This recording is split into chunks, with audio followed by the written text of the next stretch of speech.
phone didn't ring. Of that, I'm sure. I absent-mindedly picked it up and scrolled through the notifications.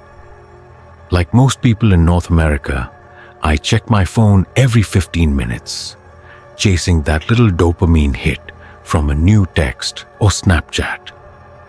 I was surprised to see a missed call from 20 minutes earlier. My phone had been sitting right in front of me on the table the whole time, and it usually makes a loud noise whenever something happens. Missing the sound of my ringtone, Natalie Imbruglia's tone, yes, it's half ironic, seemed unlikely. Assuming it was probably spam, I checked the notification. To my surprise, the number had a local area code and even showed a real name, Diane Vale. That was unusual.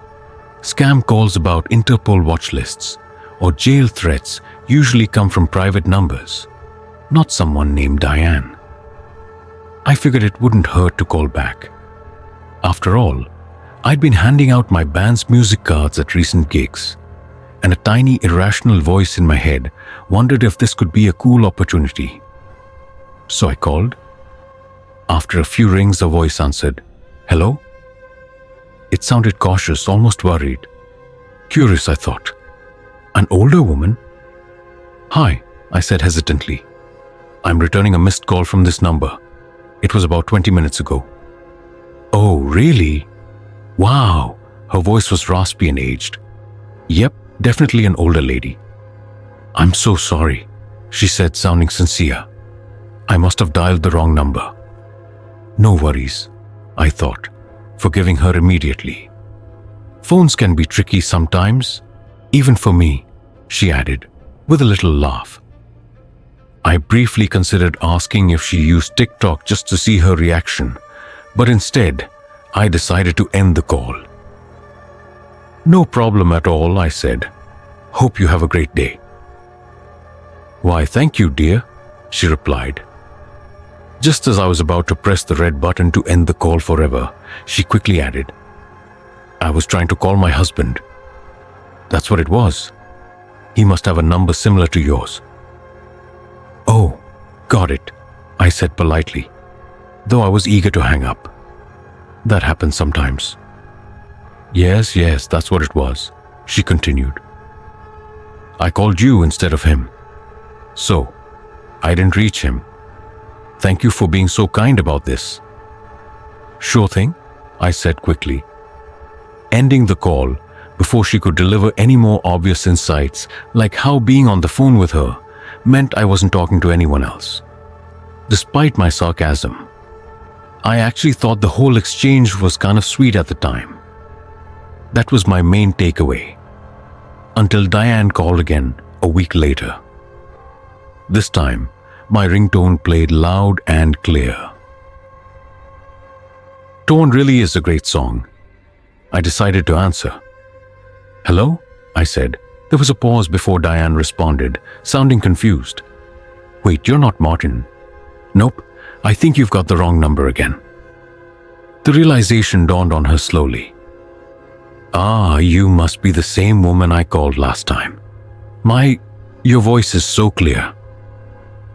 "Yep, it's me again," I said. "Well, goodness," she chuckled. "You must be annoyed with me for calling you again." "Not at all, ma'am. You're fine," I assured her. "Good luck reaching your husband." "Oh, it's not my husband this time," she said. "It's my brother I'm trying to reach." "Got it. Well, good luck with that." "I've got to go," I said, quickly hanging up, mid-response. I felt a little rude, but I knew if I let her keep talking, she might start sharing long-winded stories. Sometimes you just have to cut things short. Later that night, it struck me as odd that she'd misdialed my number again, this time while trying to reach her brother. Did her husband, her brother, and I all have almost identical phone numbers? I brushed it off and went about my day.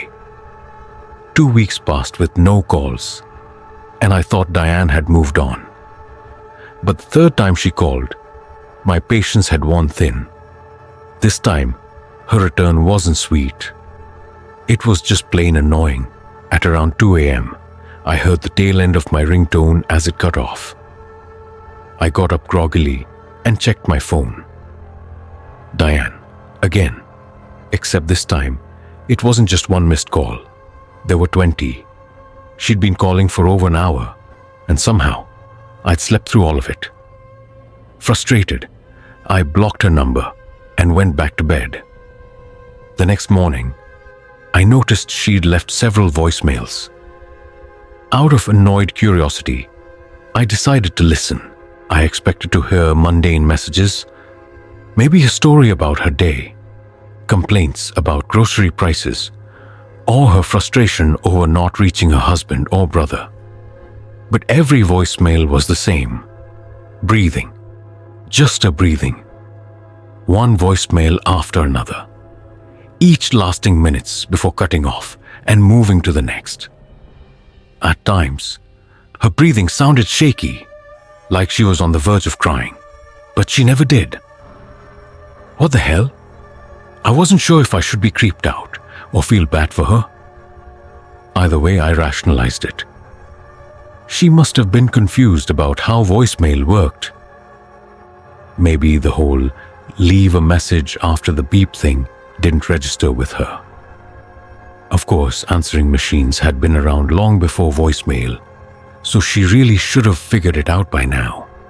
But whatever, I decided to chalk it up to her being technologically challenged and moved on. With her number blocked, the next few months passed peacefully. Life returned to normal. Still, every now and then, I'd get a sinking feeling in my stomach thinking about those late-night calls. But overall, I managed to put it out of my mind. Then one day, my phone started ringing again.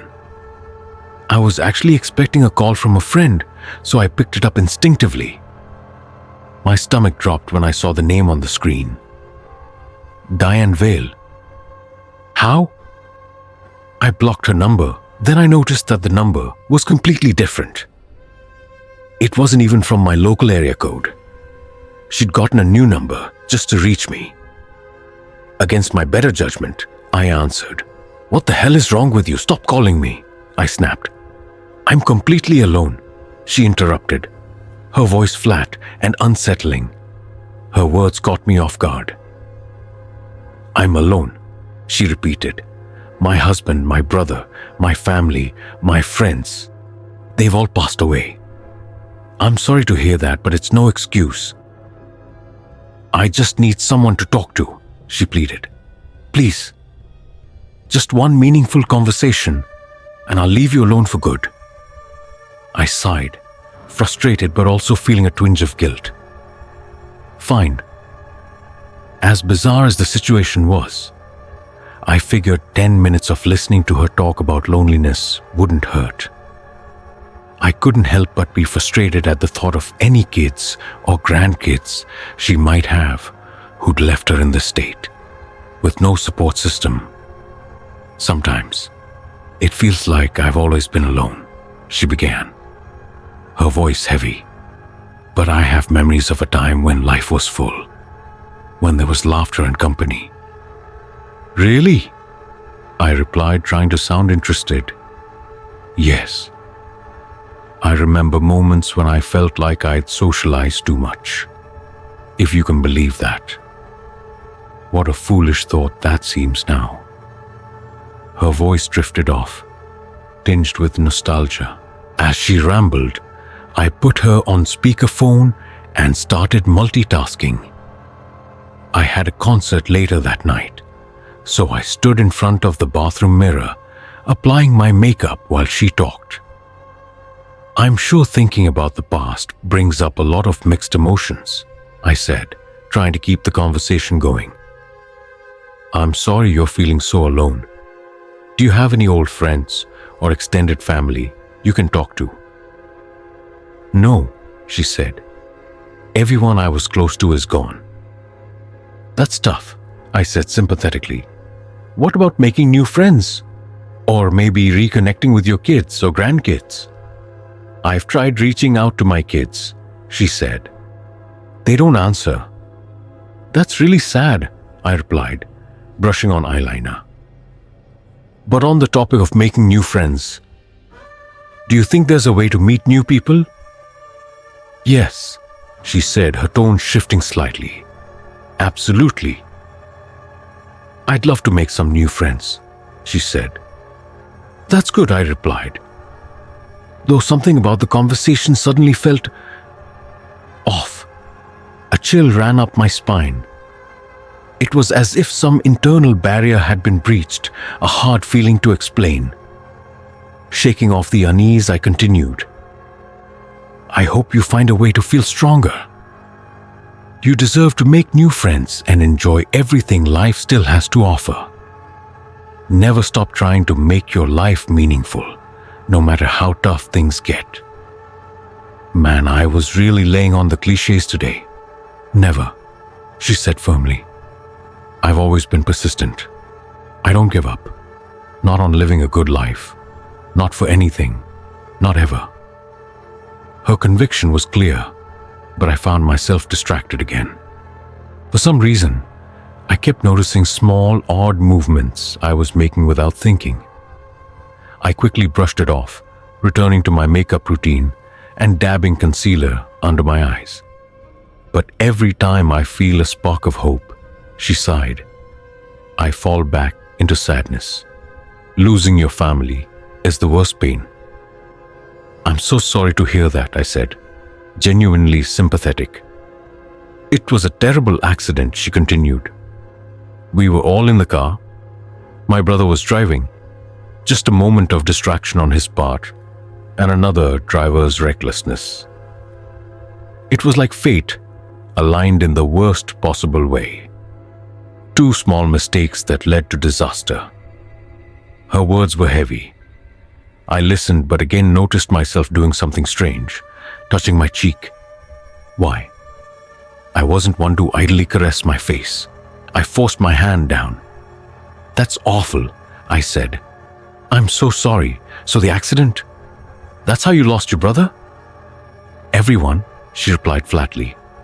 My brother, his wife, in the passenger seat, and in the back, there was me, my husband, and my sister. Jesus, I muttered, shocked.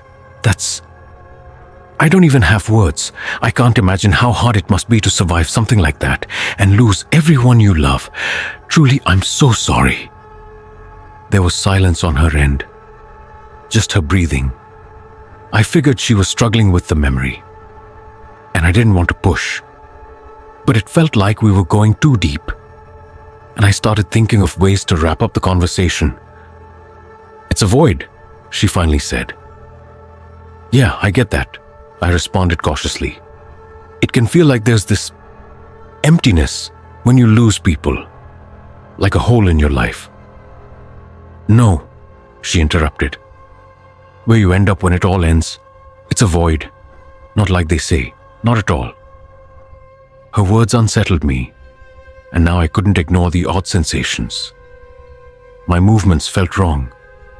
I'd stand straight one moment, then find myself leaning over the sink, face almost pressed to the mirror, staring into my own eyes. I'm really sorry to hear that, I said quickly. I hope you can find peace, but I need to go now, if that's all right. You know, she said, completely ignoring me. When the crash happened, I felt everything. My skull cracking, my spine breaking, blood filling my mouth. I was choking on it, my body mangled.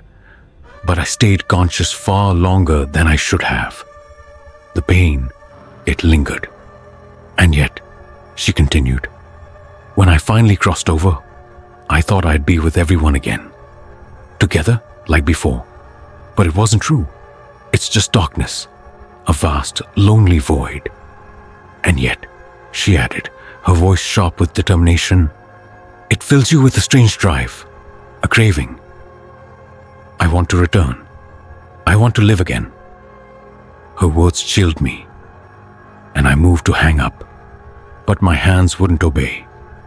They were clasped tightly together, trembling. I can feel you, she whispered. Stay just a little longer. I'm almost there. Panic flooded me. I'm ready, she said. Ready to start over. To walk down the street, hear the sounds of life, see people, make friends, create memories. And I'm so glad you answered my calls, because I swear this is all meant to be. I'm almost there now. Almost inside of you. You're so beautiful, so young. I can already imagine the friends I'll make and the new life I'll live. Through you. The liveliness of it all, even through the pain. It felt like it had to mean something. I was utterly convinced. Her voice grew faster, more intense. I could hear it echoing in my head. I tried to unclasp my hands, tried to hang up the call, but it was as if I'd lost control. Through gritted teeth, as I felt myself slipping away, I growled, "Get the fuck out of my body." Deep down, I knew I was seconds away from losing myself completely. Then, acting on pure instinct, I smashed my head against the bathroom mirror. The glass shattered, but my hand stayed clenched, her presence inside me just as strong. "What a selfish, cruel thing to do to your body," she said sharply, but I didn't stop. I slammed my head against the wall, once, twice, over and over. Her voice still rasped through the phone undeterred. With one last surge of effort, I pulled back and drove my head as hard as I could into the bathroom counter. The pain was blinding. For a moment, I feared I'd seriously injured myself, fractured my skull, scrambled my brain, but I didn't care. I'd rather die than let anyone else take over my body. Her grip on me wavered, just barely, as she spoke again. "You're a vessel," she hissed. "Why can't you be grateful for that?" My vision blurred, and I wasn't sure if it was from the head trauma or her influence draining me. With what little strength I had left, I stood, raised my head, and brought it down hard on the counter where the phone lay. The impact knocked me to the floor. In the haze of pain and adrenaline, I felt a fleeting sense of freedom. With trembling hands, I reached for the phone. My fingers fumbled through the notifications and screens as her voice crept back into my ears. Before she could say another word, I ended the call. Jesus fucking Christ! I lay on the bathroom floor screaming. A long, guttural scream that echoed in my ears, matched only by the sound of my ringtone breaking through the chaos. Natalie Imbruglia. Another call. Caller ID. Diane Vale. I hung up, but another call came immediately. And then another, and another. Different numbers, all interrupting each other, each call cutting through the silence. Panic surged. I sprinted to the hallway closet, yanked out my toolbox, grabbed a hammer, and ran back into the bathroom. Without hesitation, I smashed my phone to pieces. Even after the phone was nothing but shattered bits, I kept swinging the hammer into the floor, into the remnants of my bathroom mirror, into nothing at all. I hammered until the fury, fear, and exhaustion finally overtook me. When I stood, my reflection was fractured and distorted in the broken glass. My body ached everywhere, pain radiating from every point of impact. She was right about one thing.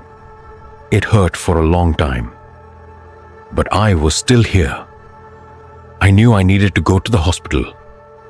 There'd be no concert tonight, and probably some explaining to do to the cops about the state of my bathroom. But for now, I was alive, and I was me. It took me months to feel comfortable getting a new phone. Even then, the first time her name popped up on caller ID, I felt like throwing up. I blocked the number immediately. She kept calling though.